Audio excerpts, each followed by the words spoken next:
What if I told you that the idea of a truly free market, a global economy driven by the pure, invisible hand of supply and demand, is a carefully crafted story? And that behind this story a different game is being played. A game of power, influence, and control, waged not with armies and tanks, but with spreadsheets, regulations, and lines of code. We feel its effects every day. The interest rate on our mortgage, the price of gas, the availability of jobs, the technology in our pockets. We often think of these as the random outcomes of a chaotic global system. But they are not. They are often the direct results of hidden strategies deployed by governments to shape our behavior, manage their own problems, and achieve their national goals. This isn't a conspiracy theory. This is the new reality of economic statecraft, a sophisticated toolkit of control, often hidden in plain sight, disguised by boring technical language. In this video, we're going to pull back the curtain.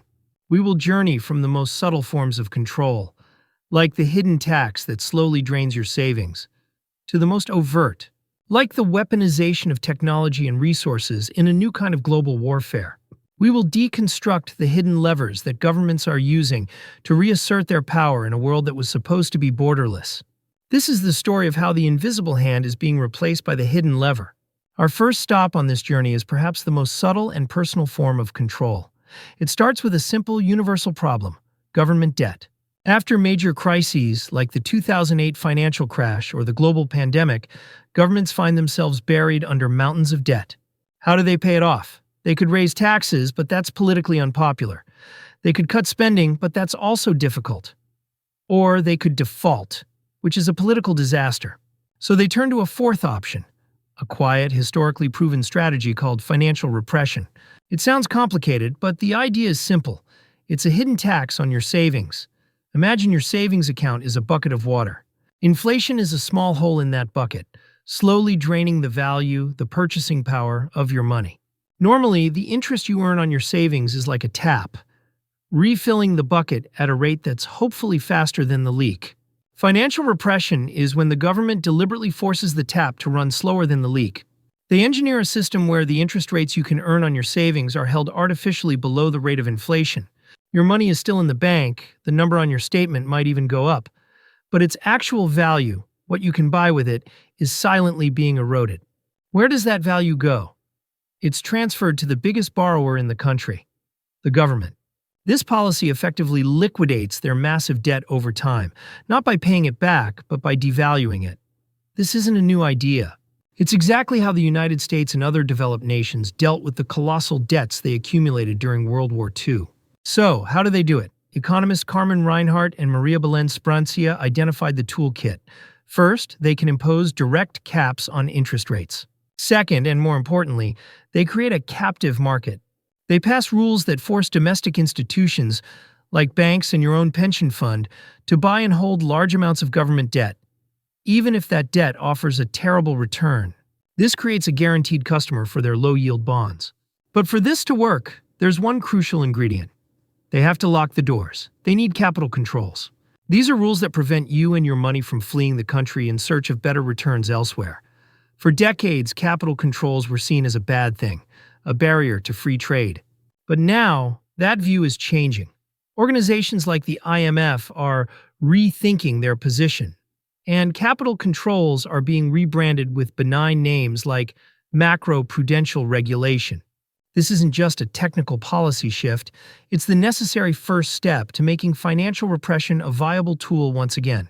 It allows the state to trap domestic capital and slowly tax it through inflation, all without ever sending you a bill. From the silent tax on our savings, we move to a form of control we've all experienced firsthand: bureaucracy and red tape. We all have a story about it. Trying to get a permit, start a small business, or just deal with a government agency, only to be drowned in a sea of paperwork, confusing rules, and endless delays. We usually dismiss this as simple government incompetence. But what if it isn't? What if that complexity is a feature, not a bug?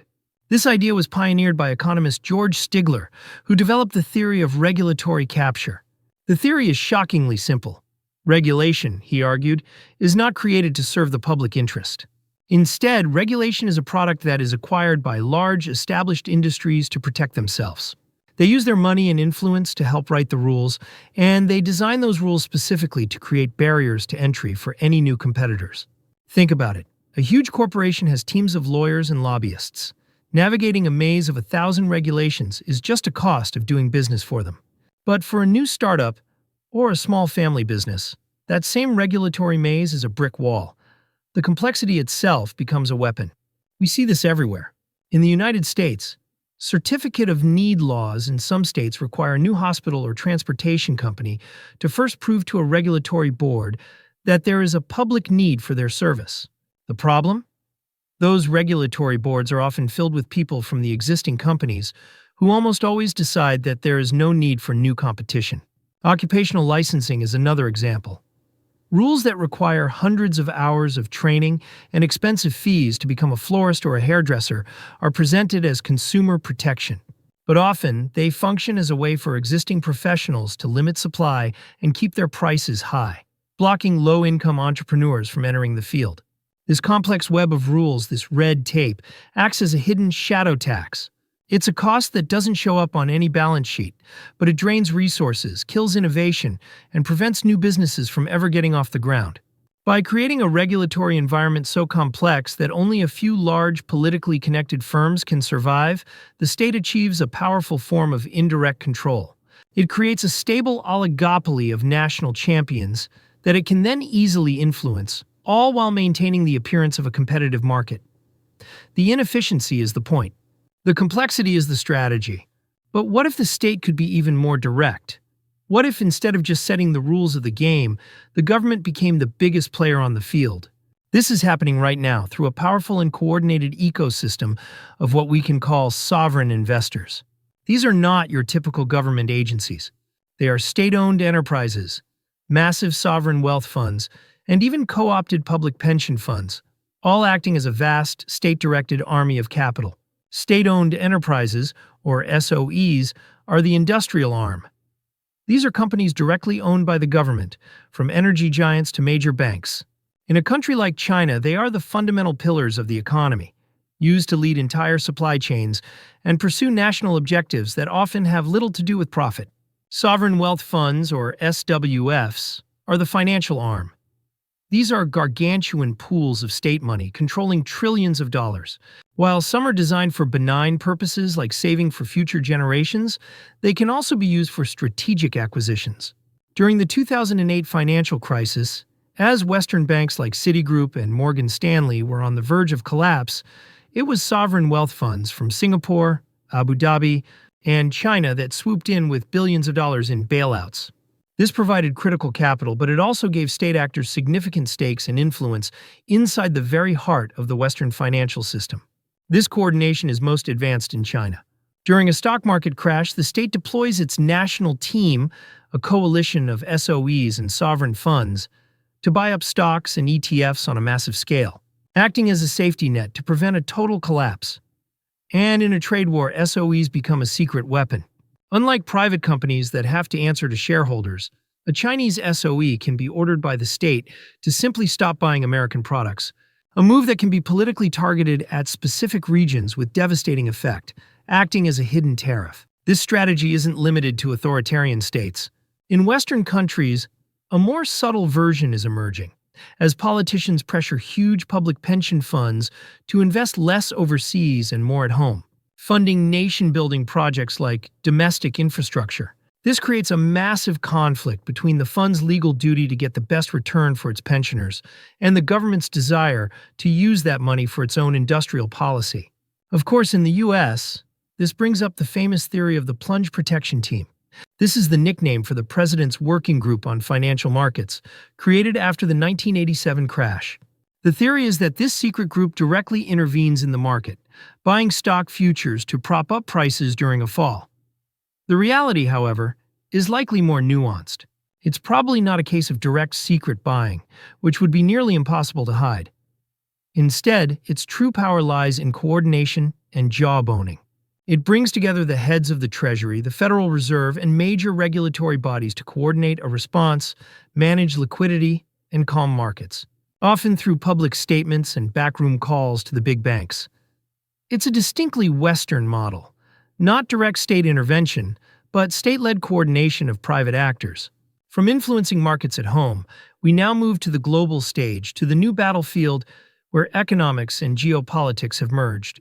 This is the world of geoeconomics, and its strategy is not about conquering territory, but about controlling the critical choke points of the globalized economy. A choke point is a single high-leverage node in a complex supply chain that is nearly impossible to replace. If you can control that node, you can exert immense pressure on your rivals. This is the new warfare. Case study number 1, China and rare earth elements. These are the critical minerals needed for everything from iPhones and electric vehicles to F-35 fighter jets and guided missiles. The hidden strategy here was brilliant. China understood that the minerals themselves aren't actually rare. The real choke point is the complex, dirty, and expensive process of refining them. Over 40 years of deliberate industrial policy, China established a near-total monopoly on rare earth processing. Today, they control about 90% of the global supply of permanent magnets made from them. This gives them a powerful trade weapon, which they have used. In 2010, they cut off all exports to Japan during a dispute.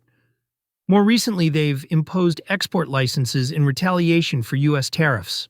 The U.S. military is critically dependent on China for the processed rare earths that are essential to its most advanced weapon systems. Case study number 2, Russia and the Nord Stream 2 pipeline. On the surface, it was a commercial project to sell natural gas to Germany. But its hidden strategic purpose was far more important. The pipeline was designed to bypass Ukraine entirely. This had 2 effects. It deprived Ukraine of billions in crucial transit fees, and it removed Ukraine's strategic importance as a transit country, making it more vulnerable. It was a classic geoeconomic move, using an infrastructure project to create dependency in Western Europe while isolating an adversary. Case study number 3, the US-China tech war or the Silicon Schism. The ultimate choke point today is advanced semiconductors. The US strategy is to leverage its dominance in 2 key areas upstream: the intellectual property of chip design and the incredibly complex machines needed to manufacture the most advanced chips. Through strict export controls, the U.S. is attempting to block China from acquiring or building these high-end chips, which are essential for artificial intelligence and modern military applications. In response, China is pouring hundreds of billions of dollars into its own domestic industry in a desperate race to achieve tech sovereignty and break the American choke point. This is a war fought not over land, but over nanometers. It is the full weaponization of our global interdependence. But perhaps the most powerful tool of control isn't money or regulations or even technology. It's the ability to define reality itself. This is the information front, where the state controls the very statistics that tell us whether our economy is healthy or sick. Macroeconomic numbers like GDP, inflation, and unemployment are not perfect.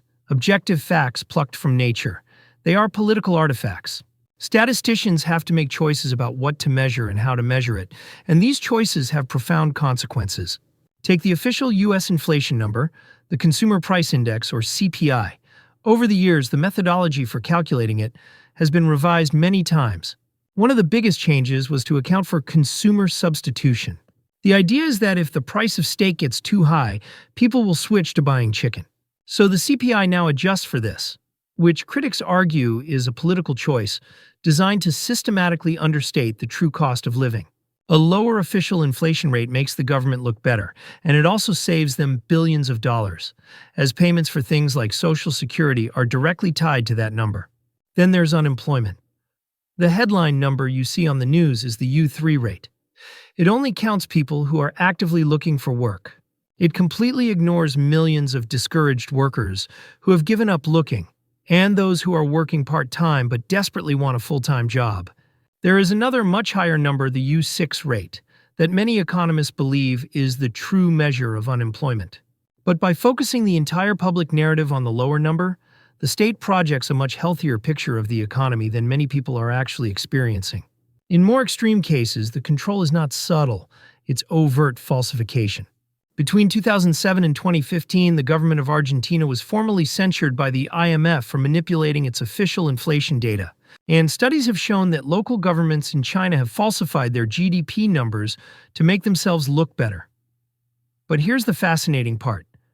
This often fails. When official data clashes too much with people's lived reality, the prices they see at the store, the job prospects in their town, they stop believing it. Trust collapses. And in that environment, perception and emotion become more powerful than any official statistic, creating a political landscape where the only reality that matters is the one people feel. This brings us to the final frontier, the potential apex of state economic control, a tool that combines financial levers, surveillance, and information into a single powerful architecture, central bank digital currencies, or CBDCs. Right now, 91% of the world's central banks are exploring them. The public story is that CBDCs are simply a modern, more efficient version of cash. They promise to be safer, faster, and to help with financial inclusion. But the hidden potential of this technology is staggering. A CBDC creates a direct digital tether between every citizen and the central bank. We are seeing two competing models emerge, and they represent a hidden battle over the future of privacy and control. First is the Chinese model. China is already in advanced pilot stages with its ECNY, the digital yuan. Their stated policy is something they call controllable anonymity. This means small transactions can be anonymous, but larger ones are fully traceable by the state. This system provides the government with a perfect window into the economic activity of every single user. But it goes even further. The ECNY is programmable money. The state can literally code rules into the money itself. This can be used for benign purposes like issuing stimulus funds that can only be spent on certain goods to help a specific industry. But the coercive potential is terrifying. An IMF official noted that a CBDC can be programmed to control what people can own and what people can do.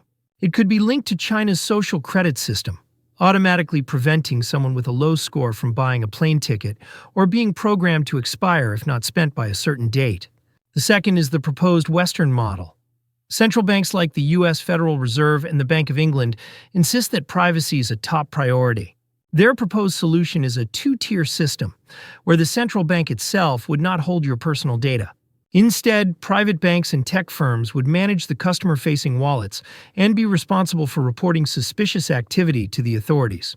But this doesn't eliminate surveillance. It outsources it.